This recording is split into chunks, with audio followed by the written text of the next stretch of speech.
Welcome back to Low Stress Math with Mrs. Bono. We are on Chapter 4, Functions, Lesson 2, Understanding Relations. Now there's going to be some vocabulary, but it's not too bad. What I'd like you to do is pause the video and try the warm-up on the top. I'll give you a minute to do that. Okay, welcome back. So, write down the ordered pairs with their corresponding letter for the points plotted on the coordinate plane below. So I am just going to look at this for now, making it nice and big so I can see it.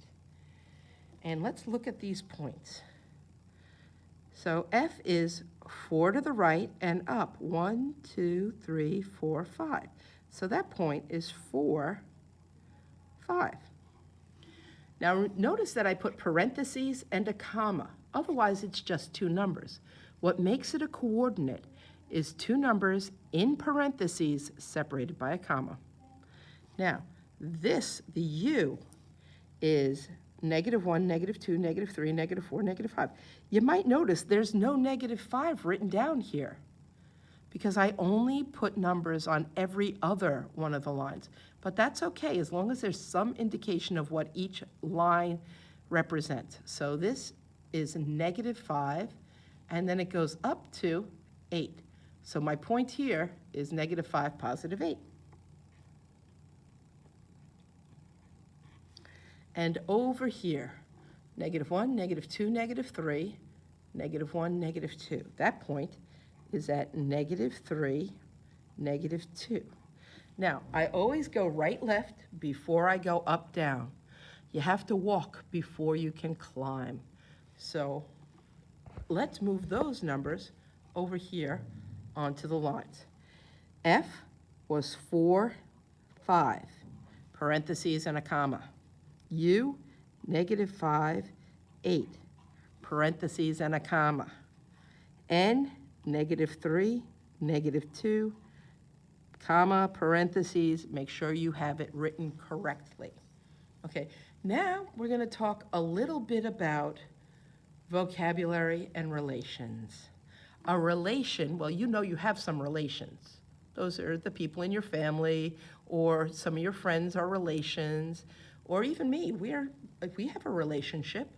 I'm your teacher and you're my student. That's a relation. A relation is some sort of connection between two things. So let's talk about what a relation is in math. It's very specific for math. It's a set of ordered pairs.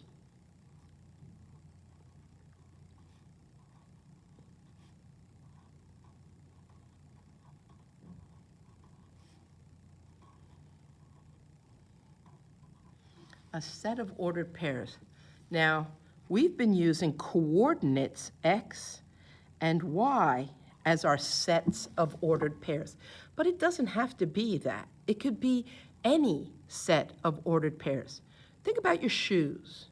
If you ever put your shoe on the wrong foot, you know right away that it's wrong. It feels funny. That's an ordered pair. You have two shoes, they look alike, but one goes on the right and one goes on the left. That's the order that your shoes have to go in. Order is important, and a pair just means two. So a relation is a set of pairs, and there's always parentheses and there's always a comma. Now, I like to think of it as like a big giant shoe store. There's all those shoes that are put together in pairs in boxes and put up on the shelves, and there's, dozens of each type of shoe, but those shoes are all shoes. It's a shoe store. Now let's talk about a function. A function is a relation where the first coordinate or the x value does not repeat. So let's write that down. A relation, a set of ordered pairs,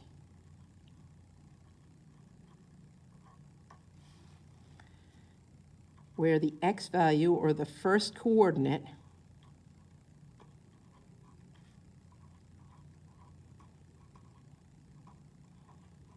does not repeat.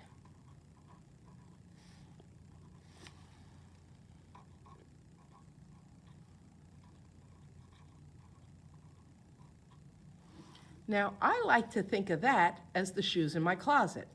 If I go to a shoe store, there's lots of shoes in my size and lots of the same pairs of shoes in my size. But if I look in my own closet, I have a lot of shoes and they're paired up, but I don't buy doubles of shoes. So I don't have two left size 10 wide because my feet are fat, say Air Jordans. I don't have that. I don't have that kind of money. So I only have one of each type of shoe. That's what I mean by a function. A relation, shoe store. A function, just my shoes. Now, domain, that's the input or the first coordinate.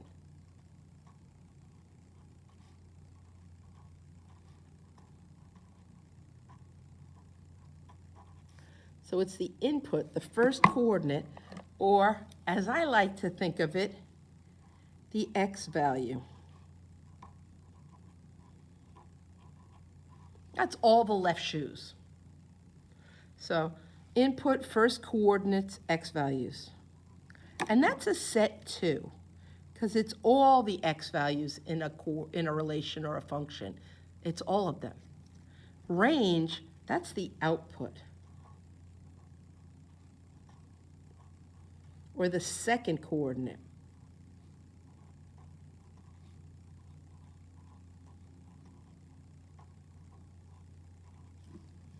All the second coordinates. And that's the y values.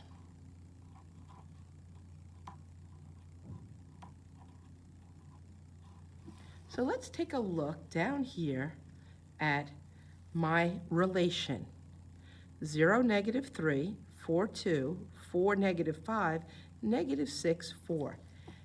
Is that relation a function? Well, let me think. A relation where the first coordinate does not repeat. Do I have something that repeats here? Indeed, I do. If I look at this, I have this 4 and this 4. The x value repeats, so it's not a function. So I'm going to write that down over here, kind of small. X value repeat, so it's not a function. It is a relation, but it's not a function. Ordered pairs. Well, this is a set of ordered pairs. So that's one way that you can represent a relation. You could write down all the ordered pairs.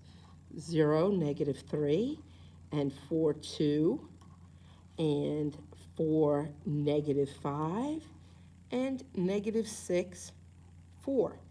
If I write down all the ordered pairs, that's the parentheses and the comma, that's one way to to represent a relation. Now, I could write it as a table, and I'm going to do that now. I like my tables to be organized, so I always put the largest x value to the smallest x value. What's my largest x value here? 4. So I have 4, 2, and I have 4, -5. So the x values come first. Those are the x values. But I also have these y values. So when I put in the x value 4 and its corresponding y value 2, the x value 4 and its corresponding y value -5. Corresponding means that they're in the parentheses together. They correspond. All right, let's take a look at these numbers again. I'm looking for the next biggest x, and it's 0. 0 is bigger than -6, and 0 corresponds to -3. And then this x value, -6, corresponds to +4. And there's my chart, my table with all that information. Now, I'm going to get back to the mapping diagram, but I'm going to graph things first. And it's kind of hard with this tiny little graph. So I'm just going to sort of kind of label it. This is the y, this is the x, this is the origin in the middle, and the largest number is 7, and the smallest number is -7. And the largest value going up is 7. Wait, is it? 1, 2, 3, 4, 5, 6. I lie, it's only 6. 6 and -6 going up, +6 coming down, -6. So I didn't put a lot of points on there because I don't want to make a mess. Now, the first point is 0, -3. So here's the origin, 0, 0. 0 x means I don't go right or left, I just go down 3. So here's this point at 0, -3. And I'm still labeling my point and putting parentheses around it, even if it's hard to see. The next is 4, 2. 1, 2, 3, 4, and up 2. So I'm going to put a point there, and 4, 2, I'm going to actually write it over here, 4, 2, because it's too hard for me to see it the other way. And the next one is 4, -5. So 1, 2, 3, 4. 1, 2, 3, 4, -5. That's 4, -5. And the last one, -6, +4. -6, 1, 2, 3, all the way up here for 4. -6, 4. And there's all my points. And they're all labeled. You gotta label things. All right, even if you put your labels on the outside, at least they're labeled. All right, mapping diagram. Ugh, what's a mapping diagram? A mapping diagram is where you have all the domain, the x values. So I'm going to write that here. Domain. And the range is on the right. Now the domain, that's the x values, and the range, well, that's the y values. Why did I change pens? I don't know.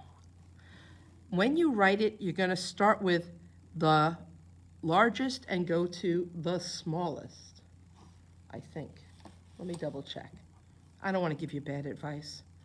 I've been teaching the same thing all day. What did I write here? I don't know. Yeah, start with the largest and go down to the smallest. So the domain is 4, 0, and -6. I actually just copied that from here, 4, 0, and -6. Oh, I forgot a 4? I heard you say it. I didn't. You only list it once in a mapping diagram. So for the mapping diagram, you only have to write the numbers once. And the same thing is true of the range. So I'm going to come over here and I'm going to write, oh, well, those aren't in order, are they?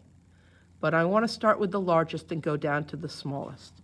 So 4, 2, -3, -5. So that's what I'm going to write here. 4, 2, -3, -5. And I'm going to put a little loop around that as well. And now the mapping part of a mapping diagram is when you draw an arrow from one number to its corresponding answer. So 4 to 2, 4 to -5, 0 to -3, and -6 to 4. All right. So the domain, that's your x values. And you put a curly bracket, which I can't draw, so I'm just going to make a squiggle. And then you put those numbers from smallest to largest, -6, 0, and 4. There it is, not hard. And the range, well, that's right here. And you put that from -5, so the y values, and -5, -3, 2, and 4. And you put a squiggle. Oops, sorry. And that's it. Do page 5. You can do it. Take care. Bye.